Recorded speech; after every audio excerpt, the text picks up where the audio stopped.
Bersyukur pada Allah Subhanahu wa taala yang mengucapkan alhamdulillahirabbil wassalatu kita kepada Nabi dengan ucapan Allahumma shalli ala Muhammad wa ala ali Muhammad. Yang saya hormati Bapak Kepala Sekolah, Bapak Wakil Guru, Bapak Ibu Kesarana dan kita semua yang hadir pada hari ini, saya izin untuk menyampaikan rancangan tindakan untuk aksi nyata pada modul 1.4 sebagai proses pembelajaran saya di calon guru penggerak, di mana pada modul 1.4 ini saya belajar tentang budaya positif. Bagaimana kita membangun budaya positif di kelas yang kita ampuh. Baik, sebelum kita mulai, saya jadi ice breaking dulu sebentar. Bapak Ibu boleh berdiri sebentar. Kita ice breaking sebentar. Ya, Bapak Ibu perhatikan saya. Ketika saya menyampaikan atau menyebutkan kata botak, Bapak Ibu pegang kepala. Mohon maaf Pak ya, saya menyebutkan kata botak, Bapak Ibu pegang kepala. Bisa coba, botak, botak. Ketika saya bilang batuk, Bapak Ibu pegang mulut. Batuk. Ketika saya bilang batik, Bapak Ibu pegang baju. Kita tes. Botak, batuk, batik. Oke. Tapi dengan nyanyi Bapak Ibu, ya. Pas kata keduanya kita ulang. Silakan. 1, 2, 3. Botak, batuk, batik, batuk, botak, botak. Ya. Bisa ya? Tapi agak-agak ya. Ya kita mulai. 1, 2, 3. Botak, batuk, batik, batuk, botak, botak. Batuk, batik, batuk, botak, batuk, batik, batik. Coba. Botak, batuk, batik, batik, batuk, botak, botak, batuk, batik, batuk, botak. Oke, sebentar. Nah, silakan duduk kembali ya.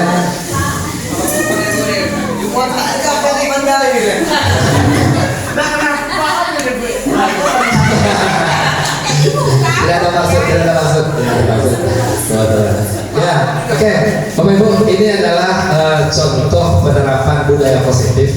Jadi yang sudah saya lakukan di kelas adalah ya, yang sudah saya lakukan adalah bagaimana kita membangun budaya positif di sekolah. Ya, kita menginginkan kelas yang tertib.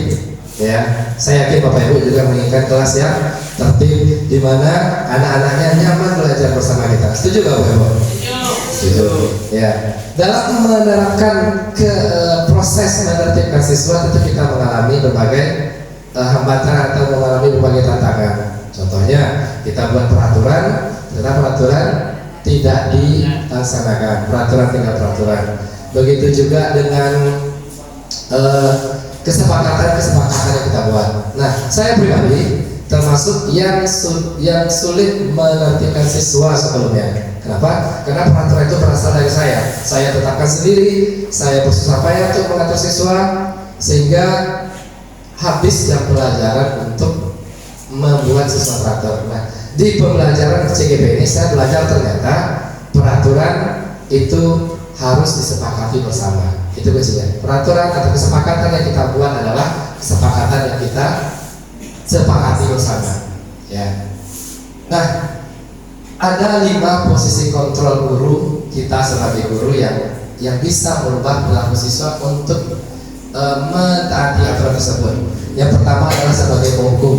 Ya, guru sebagai penghukum, di mana setiap siswa berbuat salah kita terpancing untuk menghukumnya dengan standar yang kita tentukan sendiri. Bu Nur menghukum anak terlambat dengan menasihati misalnya suruh baca ayat pendek.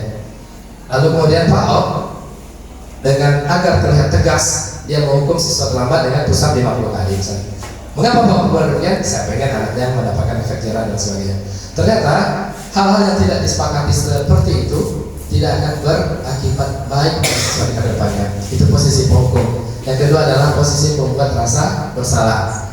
Nah, ini juga tidak baik-baik.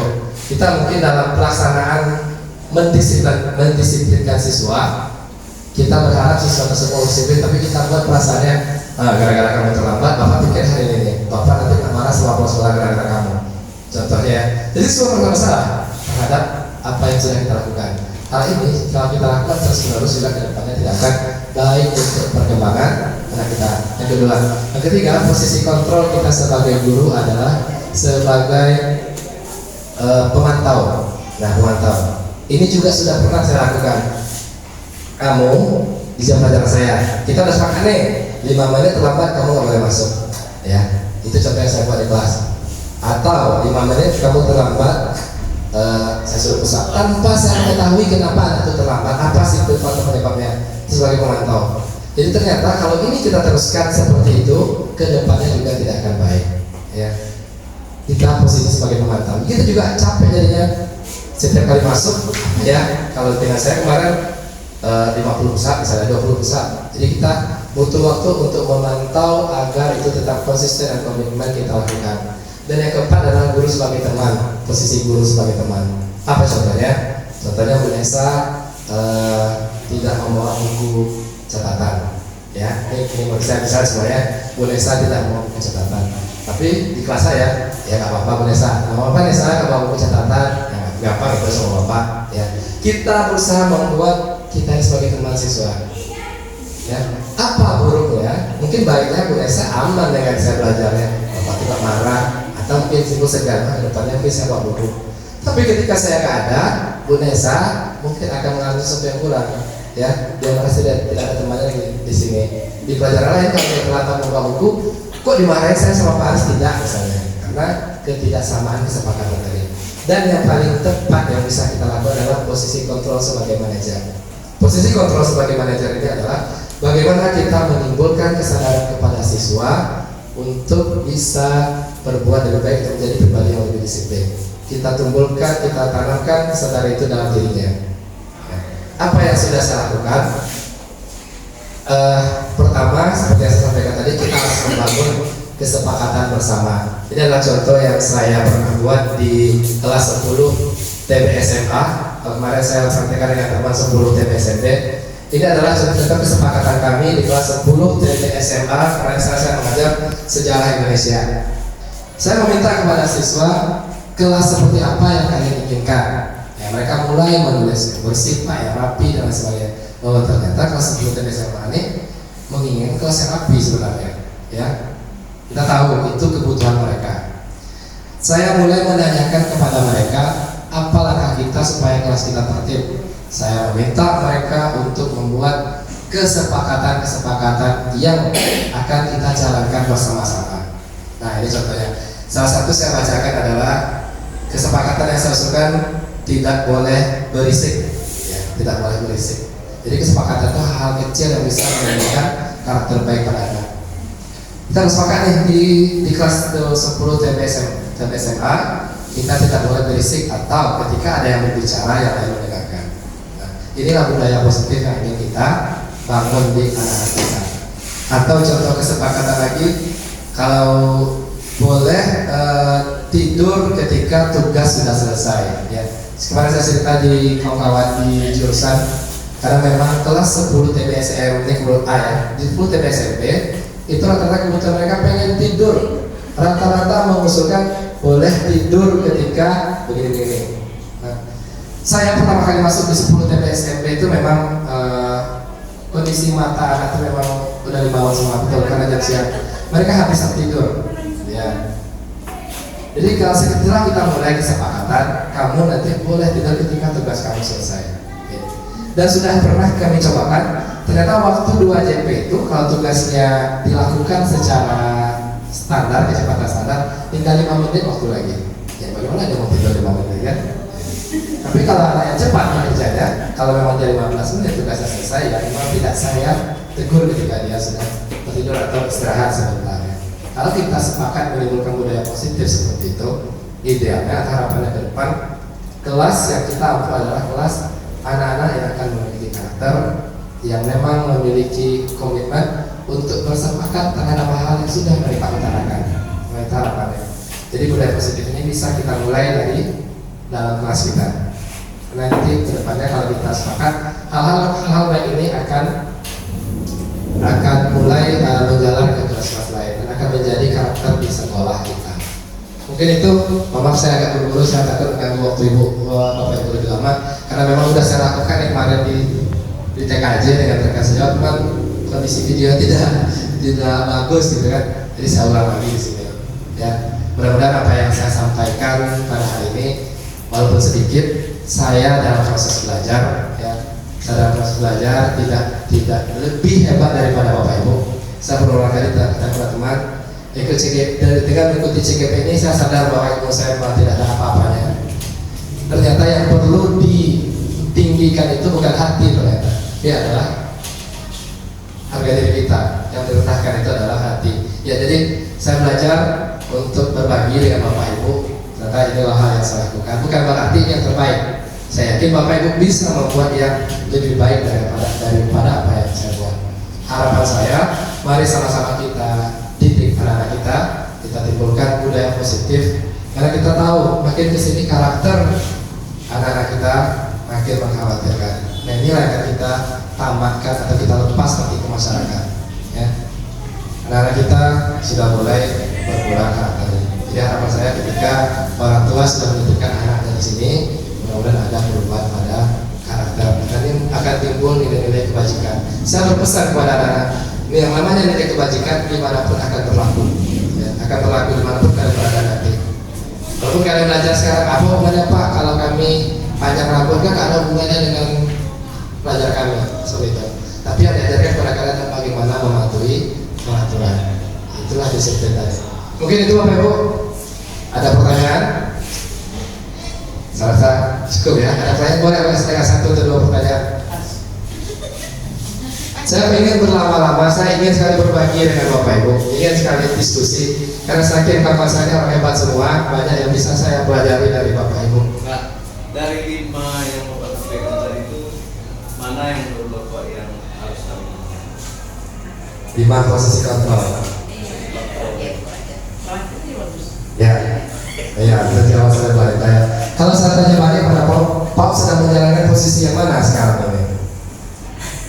Kira-kira kalau ada, itu kan 5 posisi kontrol itu teori yang sudah dipelajari oleh para ahli pendidikan, ya, bukan asal-asalan teman-teman. Kira-kira Pak yang mana? Kalau saya yang satu, punishment itu Hukum, ya. bukan suka. Anak yang terlambat yang tidak bisa saya toleransi, saya beri punishment. Iya. Kadang-kadang, walaupun kadang-kadang saya tanya alasan mereka kenapa mereka melakukan itu, kenapa mereka terlambat. Yang kedua, saya agak lebih cenderung ke jadi teman saya. Teman, ya. Saya jarang minta buat PR, saya jarang ngasih catatan. Iya, iya. Jadi guru yang menyenangkan, ya. Jadi guru yang menyenangkan itu. Ya, Ya, sama Pak. Oh ya, silakan Pak. Jadi mungkin setiap kita ini beda prinsipnya. Jadi artinya mereka belajar ini sejak anak itu sekarang kita permasalahannya kita mencari solusi. Contoh anak terlambat tadi. Kenapa anak terlambat? Selama ini kita menjudge anak ini adalah terlambat bangun tidur, menolong orang tua. Nah inilah kita sebagai pendidik yang diminta oleh kurikulum Merdeka Belajar ini mencari akar permasalahan. Kenapa lo anak ini sering terlambat? Kenapa lo anak ini sering rambutnya keluar Selasa dicek warna biru, hari Kamis nanti warna merah. Nah inilah yang diminta oleh program Merdeka Belajar ini, kita mencari solusi dan mencari akar permasalahan kenapa anak ini seperti ini. Kita perlu dituntut seperti ini. Dan apa yang kita buat mungkin selama ini memang tidak ada permasalahan, tapi yang lebih halusnya kita mencari akar masalah dan solusi yang kita berikan kepada anak. Menurut kami begitu. Terima kasih. Ya, terima kasih Pak Kosola. Betul apa yang disampaikan, ya. Ketika kita sudah menguasai kompetensi sebagai manajer yang istilahnya dalam mengontrol perilaku seseorang, di sanalah kita mulai belajar mencari tahu apa penyebab anak tersebut seperti itu. Ternyata ada kebutuhan dia yang tidak dipenuhi. Nah, kita sebagai guru berusaha memahami kebutuhan mana yang tidak. Kalau kita belajar teori kebutuhan itu ada 6 lagi teorinya, mungkin bahas nanti kesempatan lain kita bahas. Tapi ketika kita sudah belajar pada tahapan manajer, sanalah salah satu poinnya. Kita tahu akar permasalahannya bagaimana. Ya. Kita tahu akar permasalahannya sehingga kita tahu solusi apa yang dibutuhkan anak ini. Bisa jadi untuk anak A dan B dengan kasus yang sama solusinya bisa berbeda. Ya, ketika kita sudah mengetahui akar permasalahan seperti apa. Saya berharap kita semua sudah mulai mengarah kepada posisi control manager. Ya, walaupun dalam prosesnya saya sendiri tidak mengatakan saya tidak bisa, sudah bisa tidak belum, saya masih belajar. Ya, karena saya sepanjang yang saya pelajari ketika kita sudah bisa memposisikan diri kita sebagai manajer dalam mengontrol perilaku siswa, akan ada nilai positif yang lebih baik lagi muncul pada anak tersebut. Karena nilai kebaikan itu sudah, kesadaran itu sudah ada dalam diri mereka. Bukan mereka tidak terlambat karena takut, mereka tidak terlambat karena kita pujian dan sebagainya, tapi motivasi itu sudah timbul dari dalam dirinya. Baik Bapak Ibu, saya rasa itu saja yang ingin saya share pada kesempatan ini. Sekali lagi saya sampaikan terima kasih. Tidak ada maksud menggurui, hanya ingin berbagi. Terima kasih. Assalamualaikum warahmatullahi wabarakatuh. Waalaikumsalam. Terima kasih Pak Ibu.